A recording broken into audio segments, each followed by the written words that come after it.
아브라함의 축복이라는 제목을 가지고 말씀 증거하겠습니다.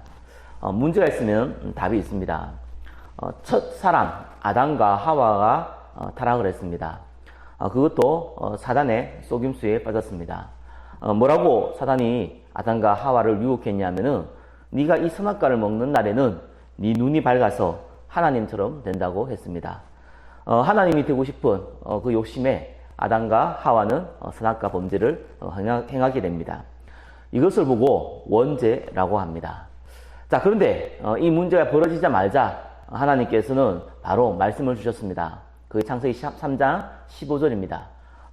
여자의 후손이 뱀의 머리를 상할 것이라는 원색 복음이라고 하지요. 복음을 처음부터 주셨습니다.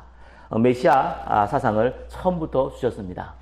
그래서 그 언약을 붙잡은 아담과 하와는 구원의 축복을 당연히 누렸겠지요. 그리고 이 후대들이 결국 이 원죄로 말미암아 사단의 종이 되어서 이제 완전히 육신이 되어버린 시대가 왔습니다. 그 시대가 노아 홍수가 일어났던 노아의 시대입니다. 그때 성경은 뭐라고 얘기하냐면은 네피림이 있었다고 합니다.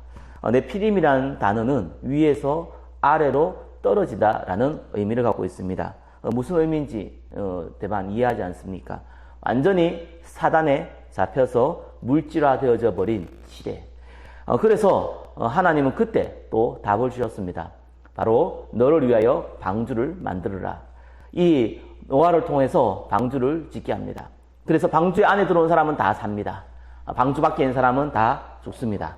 이 바로 하나님께서 이 방주를 통해서 이 메시아의 사상을 전달하였습니다.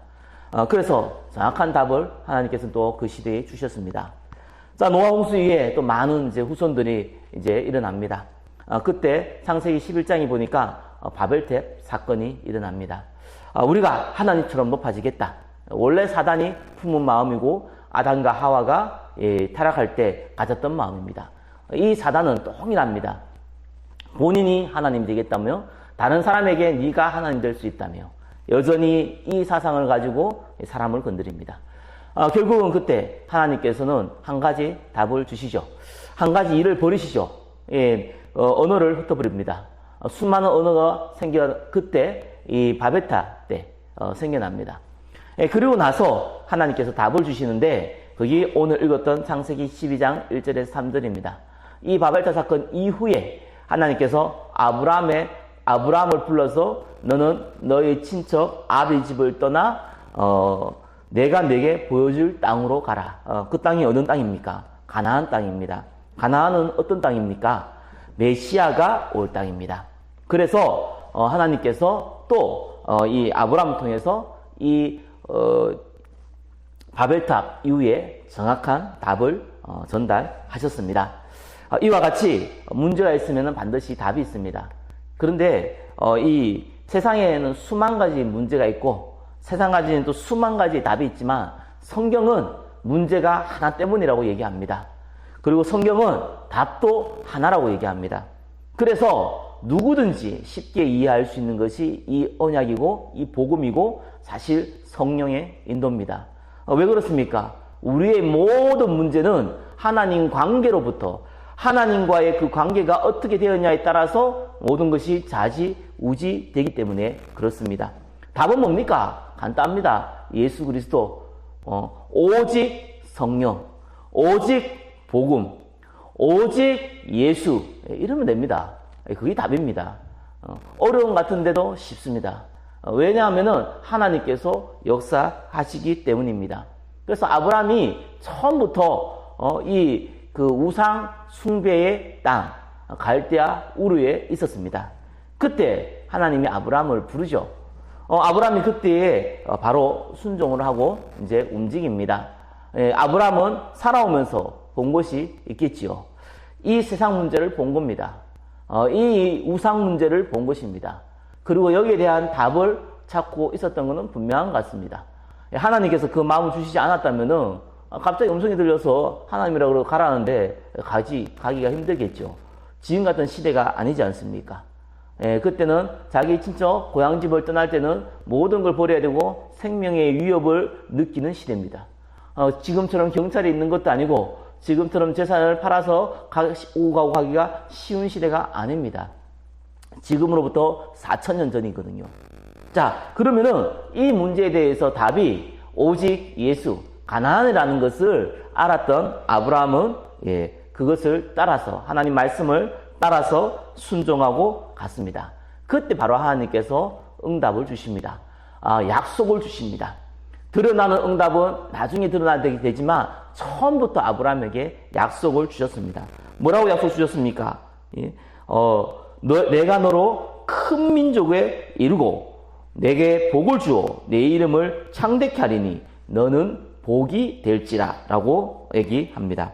하나님께서 아브라함에게 복의 근원인 근원적 축복을 허락하여 주셨습니다.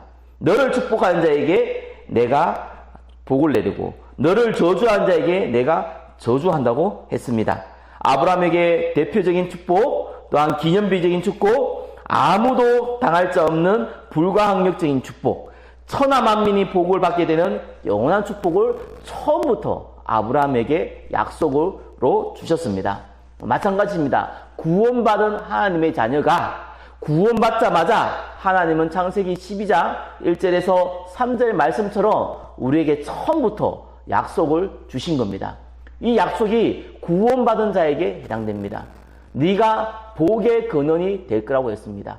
베드로에게는 이렇게 말씀했습니다. 네가 땅에서 매면 하늘에서도 매이고 땅에서 풀면 하늘에서도 풀린다고 했습니다. 너로 말미암아 천하 만민이 구원받는다고 성경은 오늘 본문은 얘기를 하고 있습니다.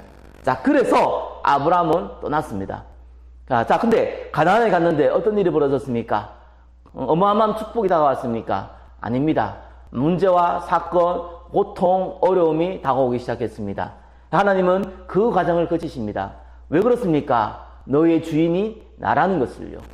네가 가만히 있으면은 그냥 복을 받는다는 개념이 아니라 네가 나를 믿을 때, 네가 나를 하나님으로 인정할 때, 네가 나를 정말로 주인으로 인정할 때 내가 너를 인도한다는 것을 알겠습니다. 그러나 그보다 더 큰 것이 있습니다. 이 땅의 문제는 영적인 문제요.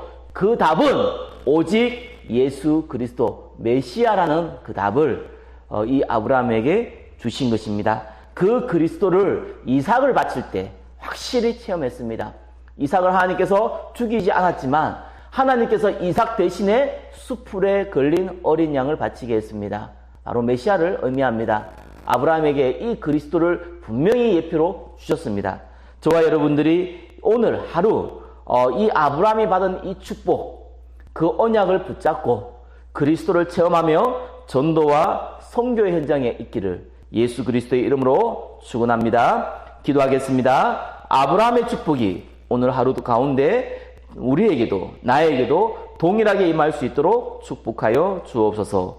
살아계신 우리 주 예수 그리스도의 이름으로 기도드립니다. 아멘.